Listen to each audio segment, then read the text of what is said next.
Master minds commerce చదవాలనుకునే 10th inter విద్యార్థుల తొలి ఎంపిక. రావు గారు, మన హిమాలయాస్లో అనేక మంది యోగులు తపశ్శక్తితో ఎన్నో శక్తులు సాధిస్తారని, ఆ యోగ శక్తి వల్ల ఎన్నో మహిమాన్వితమైనటువంటి శక్తులు వారు ప్రయోగించి దేశ క్షేమం కోసం కూడా, వారు సమాజ హితం కోసం వినియోగిస్తారని కూడా మనం అనేక రకాలుగా కథలు విన్నాం, చదువుకున్నాం. మనం అవి ఎలా, ఏ విధంగా వారు సాధించగలుగుతారు? పతంజలి మహర్షి తన యోగ సూత్రాల్లో వీటన్నిటికీ చక్కగా సమాధానాలు ఇచ్చారు. ముందు ముందు తరాల్లో ఇలాంటి ప్రశ్నలు వేస్తారు అని చెప్పి పతంజలి మహర్షి సంయమాత్ త్రయమేకత్ర సంయమ అనే ఒక చిన్న సూత్రం. 3 కలిపితే సంయమము అన్నారు. ఒకే చోటకి 3 తెస్తే ఆ 3 ఏమిటి? ధారణ, ధ్యానము, సమాధి. ఈ 3టిని కలిపితే సంయమము. ఈ సంయమం కనుకుంటే ఎన్ని శక్తులైనా వస్తాయి అని ఆయన యొక్క అభిప్రాయం. ఈ సంయమాన్ని గురించి, అసలు సంయమం అంటే ఏమిటి అనే దాన్ని 3వ పాదంలో 4వ సూత్రం నుంచి 15వ సూత్రం వరకు ఆయన అసలు సంయమం అంటే ఏమిటి, ఎలాగ దాన్ని ఎక్వైర్ చేయాలి, దాన్ని ఏ విధంగా పొందాలి అనే విషయంలో చెప్పారు. 15వ సూత్రం నుంచి 3వ పాదం యొక్క చివరి వరకు కూడా సంయమం కలిగి ఉన్నట్లయితే వాళ్ళలో ఏ ఏ శక్తులు వస్తాయి, ఆ శక్తులు రావడానికి ఏ విధంగా సంయమం దోహదపడుతుంది. ఈ సంయమం అనేది టెక్నికల్ పదం. మనకి యోగా అనేది ఒక సైన్స్. సైన్స్ అనేసరికి మీకు తెలుసు, కరెంట్ అనేది ఒక సైన్స్, కరెంట్ ప్రొడక్షన్. కానీ ఏం చేసుకుంటాం? కరెంట్ ప్రొడ్యూస్ చేసి దాని నుంచి అప్లికేషన్స్ ఉండాలి. బల్బులు ఉండాలి, లేకపోతే ఫ్యాన్స్ ఉండాలి, లేకపోతే ఇంకా అనేక సాధనాలు ఉండాలి. ఆ సాధనాలు ఉంటే కరెంట్ ఉపయోగం. ఉట్టిగా కరెంటు వచ్చింది, ఏం లాభం కరెంట్ అట్టి పెట్టుకుని? అలాగే అనేక పదార్థాలు మనకి సైన్స్ ద్వారా వచ్చినటువంటి వాటిని మనం అప్లికేషన్స్లోకి, టెక్నాలజీ అంటాం మనం, సైన్స్ని టెక్నాలజీలోకి మార్చుకోవాలి. అలాగే పతంజలి విరచితమైనటువంటి ఈ యోగా అనేది ఒక సైన్స్. దానికి కూడా ఆయన చక్కగా అదే చెప్పారు. మొట్టమొదటి ప్రిన్సిపల్ అధ యోగ అనుశాసనం. అనుశాసనం అంటే సైన్స్ సంస్కృతంలో. యోగా అనేది ఒక సైన్స్ అన్నారు ఆయన. సోషల్ ఇది కాదు అది. యోగా అనేది ఒక సైన్స్. సైన్స్ కాబట్టి దాని ద్వారా వచ్చినటువంటి రిజల్ట్స్ అన్నీ కూడా మనకి అప్లికేషన్లోకి తీసుకువెళ్తే గ్యాడ్జెట్స్ అవుతాయి. రకరకాల. ఒక్క నిమిషం డిస్టర్బ్ చేశాను. సైన్స్ అనగానే చాలామంది ఇప్పుడు ఉన్నటువంటి అభిప్రాయం ఏమిటంటే, ఏదో పాశ్చాత్యులు కనిపెట్టే, సైంటిస్టులు కనిపెట్టి అధునాతనమైన అనుకుంటారు. సైన్స్కి మనకున్నటువంటి మన ఋషులు కనిపెట్టే శాస్త్రానికి తేడా ఉందా? చాలా తేడా ఉందమ్మా. ఎందుకంటే ప్రతి యుగంలో కూడా సైన్స్ అనేటువంటిది ఏదో ఒక రకంగా ఆవిష్కారం అవుతూ ఉంటుంది. ఒక్కొక్క యుగంలో ఒక్కొక్క పదార్థంతో సైన్స్ ఆవిష్కారం అవుతుంది. ఈ యుగంలో ప్రస్తుతము మనం ఉన్నటువంటి ఈ రోజుల్లో ఇసుక ద్వారా మొత్తము మన యొక్క టెక్నాలజీ మొత్తం డెవలప్ అవుతుంది. అయితే మినరల్స్ ద్వారా డెవలప్ అవుతుంది, మ్యాగ్నెటిక్ మినరల్స్ ద్వారా డెవలప్ అవుతుంది. ఇసుక నుంచి మనం చిప్స్ తయారు చేసి ఆ చిప్స్ ద్వారా మన ఫోన్స్ ఏమిటి మొత్తం అనేది నడుపుతున్నాం. ఒక్కొక్క యుగంలో ఒక్కొక్క పదార్థాన్ని సైంటిఫిక్గా ఎవాల్వ్ చేసి ముందుకు వెళ్ళడం అనేది ఉంటుంది.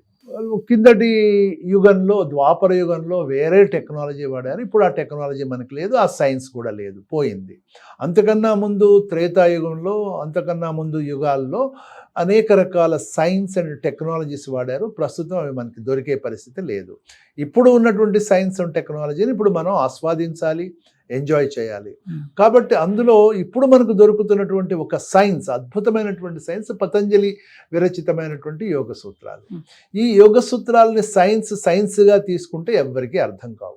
కాబట్టి అనేక మంది వీటికి పక్క దారులకు పట్టి యోగా అనే పేరు మీద యోగా సైన్స్ని అర్థం చేసుకోకుండా, సూత్రాలను అర్థం చేసుకోకుండా పదాన్ని వాడుకుంటున్నారు. అంటే మనకు ఒకటి పేరుంది కదా, మన భరత భూమి భోగభూమి కాదు యోగ భూమి అని. ఇప్పుడు ఈ ఏ యోగా పద్ధతులు అయితే పతంజలి మహర్షి చెప్పారు రావు గారు, సామాన్యులు అంటే అందరూ యోగులు కాలేరు, నిరుపయోగం కాకుండా వాళ్ళ జీవితాలను ఇది చేసుకోవాలి అంటే ఈ పతంజలి సూత్రాలు సామాన్య జనానికి ఎలా మనం అందించగలుగుతాం? చాలా మంచి ప్రశ్నే. దీనిలో ఏంటంటే, ఇప్పుడు మీకు ఇన్ని గ్యాడ్జెట్స్ ఉన్నాయి, కానీ మీ మనస్సులో ఏముందో నేను తెలుసుకోగలనా? లైట్ డిటెక్టర్స్ పెట్టుకోవాలి, ఏవో పెట్టుకోవాలి. కానీ సామాన్యంగా ఒక యోగాలో పరప్రత్యక్ష జ్ఞానం అనే ఒక సూత్రం ఉంది. దాని ద్వారా ఎదురుగుండా ఉన్న వాళ్ళ మనస్సులో ఏముందో సంయమము అనేటువంటి ప్రక్రియ ద్వారా మనకు తెలుస్తుంది. అయితే ఇది తెలియటానికి ఎట్లాగా అంటే టెక్నాలజీ ఏం చేశారంటే ఆ రోజుల్లో మన మనస్సుని ముందు ఎంప్టీ చేయాలి, ఖాళీ చేయాలి. మన మనసులో ఉన్నటువంటి ఆలోచనలన్నీ ఒక బ్యాంకులో పక్కన పెట్టేద్దాం. ఈ రోజుల్లో పరిభాషలో చెప్పాలి అంటే వేరే ఒక ఫోల్డర్లో అన్నీ పెట్టేసి ఈ ఫోల్డర్ని ఖాళీ చేద్దాం. ఎంటీ ఫోల్డర్ ఉంటుంది. ఈ ఎంటీ ఫోల్డర్లోకి మీరేం ఆలోచిస్తున్నారు అనేది నేను ఆలోచిస్తే ఇది ఎంటీ ఫోల్డరు, అక్కడ ఉన్నటువంటి ఆలోచనలు ఎంటీ ఫోల్డర్లోకి వస్తాయి. ఏమి వైర్లు అవసరం లేదు, ఏం అవసరం లేదు. మీరేం ఆలోచిస్తున్నారు అనేది నాకు తెలుస్తూ ఉంటుంది. దీన్ని పరప్రత్యయ మన సెల్ ఫోన్ డిలీట్ చేస్తాను అట్లాగా అనమాట. సెల్ ఫోన్ లో అన్ని తీసుకెళ్లి ఒక కంప్యూటర్స్ లో ఒక వేరే ఫోల్డర్ లో పెట్టేసి ఈ ఫోల్డర్ ఖాళీ చేస్తాం.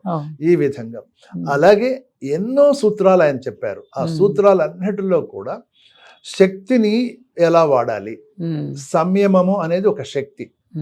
ఆ శక్తి 3 రకాల పదార్థాల యొక్క సంయోగంతో వస్తుంది.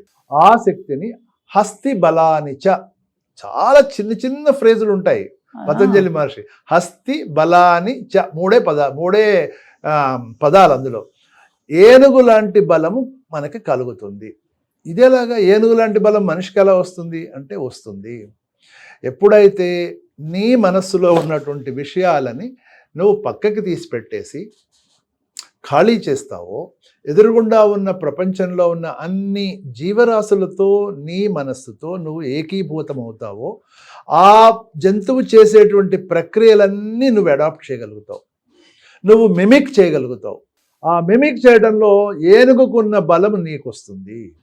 ఈ విధంగా మనకి విశ్వనాథ సత్యనారాయణ గారని ఒక అద్భుతమైనటువంటి మహాకవి మన దేశంలో 1000 పడగలు రాశారు.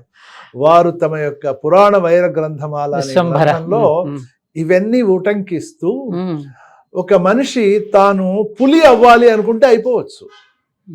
ఒక ముగ్గు వేసి యంత్రము, తంత్రము, మంత్రము అనే వాటి ద్వారా తన యొక్క ఆకారాన్ని మార్చుకోవచ్చు. వేరే దీన్నే పరకాయ విద్య అని కూడా అంటారు. ఇవన్నీ కూడా పాసిబులే. వీటన్నిటినీ కూడాను పతంజలి యోగ సూత్రాల్లో చక్కగా చెప్పడం జరిగింది. ఇవన్నీ చెయ్యొచ్చు అని, చేయడానికి ఏం చేయాలో కూడా చెప్పారు. సంయమము, యమ అంటే కంట్రోల్. ముందుగా మనకి అసలు యోగ శాస్త్రంలో యమ, నియమ, ఆసన, ప్రాణాయామ అంటారు.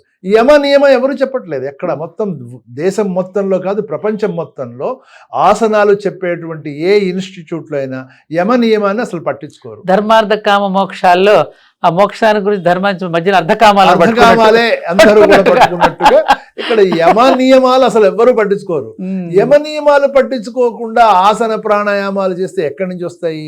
ఆసనాల ద్వారా ఏమొస్తుంది? టెంపరీ రిలీఫ్ వస్తుంది. చాలా ఆ రోజుకి రిలీఫ్ మనకి మజిల్స్ కి కానీ దేనికి కానీ వస్తుంది తప్పితే ఒక గోల్ అనేటువంటిది మనకి మంచి గోల్ లేవు. ఈనాటి మన సమాజానికి అందరికీ ఉన్న గోల్ ఏంటంటే షార్ట్ గోల్స్. నాకు డబ్బు కావాలి, నేను పరీక్ష పాస్ కావాలి, నేను డబ్బు సంపాదించాలి, ఆ డబ్బుతో ఏం చేయాలి? పెళ్లి చేసుకోవాలి, ఒక ఇల్లు కొనుక్కోవాలి, ఇంటి నిండా గ్యాడ్జెట్స్తో నింపేయాలి, ఒక కారు కొనుక్కోవాలి. ఇంతే. అవన్నీ అయిన తర్వాత ఏం చేయాలి తెలియదు. ఈ రోజుల్లో ఎవరికి తెలియదు. నిలబడిపోతున్నాడు మనిషి. అవన్నీ వస్తే డబ్బు వచ్చేసింది పుష్కలంగా. పొలిటికల్ లీడర్ కావాలి, పొలిటికల్ లీడర్ అయ్యాడు. అయిన తర్వాత ఏం చేయాలి? ఆ లీడర్షిప్ని కాపాడుకుంటూ ఉండాలి, ఎందుకంటే ఎప్పుడు పోతుందో తెలియదు. ఆ కాపాడుకోవడం ఇంకా మళ్ళీ అనేక తప్పిదాలు చేయాలి. ఇది తప్పితే అసలు మనుషులకి ఒక పర్మనెంట్ చాలా లాంగ్ డిస్టెన్స్ గోల్ అనేటువంటిది ఈ రోజుల్లో ఎవ్వరికీ లేదు. ఇవన్నీ చిన్న చిన్న గోల్స్. డబ్బు సంపాదించటము, పేరు సంపాదించటము, తరువాత తమకి ఇళ్ళు సంపాదించటము, కార్లు, బంగ్లాలు, ఇవన్నీ సంపాదించడం అనేవి చిన్న గోల్. ఇవన్నీ ఇవాళ ఉంటాయి, రేపు పోతాయి. అశాశ్వతమైనటువంటివి. ఇవి కాకుండా శాశ్వతమైనటువంటి గోల్స్ ఏం పెట్టుకోవాలి అనేది నేర్పేదే యోగా. ఆ విధంగా యోగా అనేటువంటిది ఒక శాశ్వతమైన గోల్స్ సమాజానికి అందివ్వటం కోసం, ప్రజలకు అందివ్వటం కోసం, ప్రజలు అనేక రకాలమైనటువంటి శక్తిశాలురుగా అవటం కోసం యోగా అనేటువంటిది పతంజలి మహర్షి తన యొక్క యోగ సూత్రాలు 195 యోగ సూత్రాలు. ఆ 195 కూడా యోగ సూత్రాలు 3, 4, 5 పదాలతో ఉంటాయి. రావు గారు, ఇంకోటి కూడా నేను మన మామూలుగా పురాణాలు, ఇతిహాసాలు చదువుతూ ఉన్నప్పుడు సంతానాన్ని కూడా యోగ మార్గం ద్వారా సంతానాన్ని పొందడం అనేది కూడా ఉంది కదా. ఉందమ్మా, అన్ని ప్రక్రియలు కూడా యోగ మార్గం అంటే ఏమిటి? సంయమము, అదే సాధన, యమ నియమ అనేటువంటివి ఏవైతే ఉన్నాయో వాటి ద్వారా, కంట్రోల్ ద్వారా. దానికి కలయిక. మీకు ఉదాహరణకు చెప్తాను. కేవలం సంతానం కాదు, అంతకన్నా చాలా పెద్దదైనటువంటిది. సూర్య సంయమాత్ భువన విజ్ఞానం అనేటువంటిది ఒక సూత్రం ఉంది. అంటే సూర్య నాడి మీద మనం గనక ధ్యానం చేసి, సంయమం చేసి, కంట్రోల్ చేస్తే మొత్తం ఈ భువనంలో ఉన్నటువంటి అన్ని ప్లానెట్స్ యొక్క మూమెంట్స్, వాటి గురించిన వివరాలు, అక్కడ ఎవరున్నారు, ఏం చేస్తున్నారు అనే వివరాలన్నీ మన మైండ్లోకి వస్తాయి. అంటే మొత్తం ఖగోళంలో ఉన్న విజ్ఞానం, ఖగోళ మొత్తం కూడా వస్తాయి. అలాగే చంద్ర సంయమాత్ భూ విజ్ఞానం, చంద్రుని యొక్క, అంటే చంద్రనాడి, సూర్యనాడి అని మనకున్నాయి. అవును. ఆ చంద్రనాడి మీద మనకు సంయమం చేస్తే మొత్తము భూమండలం యొక్క విజ్ఞానం అంతా మన వస్తుంది. అంటే ఇక్కడ కూర్చుని అమెరికాలో ఏం జరుగుతోంది అనేది మీరు చూడగలరు. ఇదే మనకి మహాభారత కాలంలో సంజయుడు చేశాడు కదా. కూర్చుని ఉన్న చోట కూర్చుని అతను ఎవరు డిస్టర్బ్ చేయలేరు, ఏదైనా చూడగలడు, ఏదైనా చెప్పగలడు. ఇవన్నీ కూడా యోగ పద్ధతిలోనే వాళ్ళు చేశారు. మహాభారతంలో కూడా అదే చెప్పడం జరిగింది. ఇవే కాదమ్మా, భగవద్గీతలో ఉన్నటువంటి ప్రతి అధ్యాయం పేరు యోగానే. కర్మయోగ, క్రియాయోగ, ధ్యాన యోగ, భక్తి యోగ, ఇవన్నీ కూడా యోగా. అంటే మనస్సుని మనం కలపటం, దేంతో? పరమాత్మతో కలపటము, వేరే శక్తులతో కలపటం, ఇతరత్రా ప్రపంచంలో, ఈ నేచర్లో, ఈ ప్రకృతిలో ఉన్న శక్తులతో కలపటమే యోగా. ఆ కలపటం కాకుండా యోగాని చిన్న చిన్న అడ్వాంటేజెస్ కోసం, నాకు డబ్బు సంపాదించడం కోసం యోగా కావాలి, పిల్లలు పుట్టడం కోసం యోగా కావాలి, లేకపోతే ఇళ్ళు కొనుక్కోవడం కోసం, ఇలాంటివి చిన్న అంటే వీళ్ళ కోరికను బట్టి అవతల ఎన్కాష్ చేసుకోవడం జరుగుతుంది. అంతే కదా. ఇప్పుడు జరుగుతున్నటువంటి యోగా స్టూడియోలు అన్నీ కూడా తమ చుట్టూ తిప్పుకుని కొన్ని సంవత్సరాల పాటు మీకు అది నేర్పిస్తాం, ఇది నేర్పిస్తామని 10 సంవత్సరాల పాటు చుట్టూ తిప్పుకుని ఆఖరికి 10 ఆసనాలు నేర్పించి వీళ్ళ దగ్గర ఉన్న డబ్బంతా తీసుకుంటారు. ప్రపంచంలో ఇతర దేశాల్లో జరుగుతున్నటువంటి, అమెరికాలో ముఖ్యంగా వాళ్ళకి ఎవరికి ఏం తెలియదు యోగా అంటే. వాళ్ళందరూ ఇండియాకి రారు కదా. ఇండియాకి వచ్చి హరిద్వార్లో లేకపోతే ఇంకా కొన్ని చోట్ల కూర్చుని, కాశీలో అక్కడ ఉన్న యోగుల దగ్గర కొన్ని నేర్చుకుని వాళ్ళు వెళ్తారు. ఆ నేర్చుకునేవన్నీ ఆసనాలు, ఇలాంటివి వమన క్రియలు. ఇంతే తప్పితే యోగా అనేటువంటి సైన్స్ వాళ్ళు నేర్చుకోవట్లేదు. అవి నేర్చుకుని అక్కడ చెప్తున్నారు. మన పరమహంస యోగానంద ఇలాంటి మహానుభావులంతా, లాహిరి మహాశయులు కూడా యోగ మార్గంలో వెళ్ళి ఎన్నో అద్భుతాలు వాళ్ళు సృష్టించి. అవునమ్మా.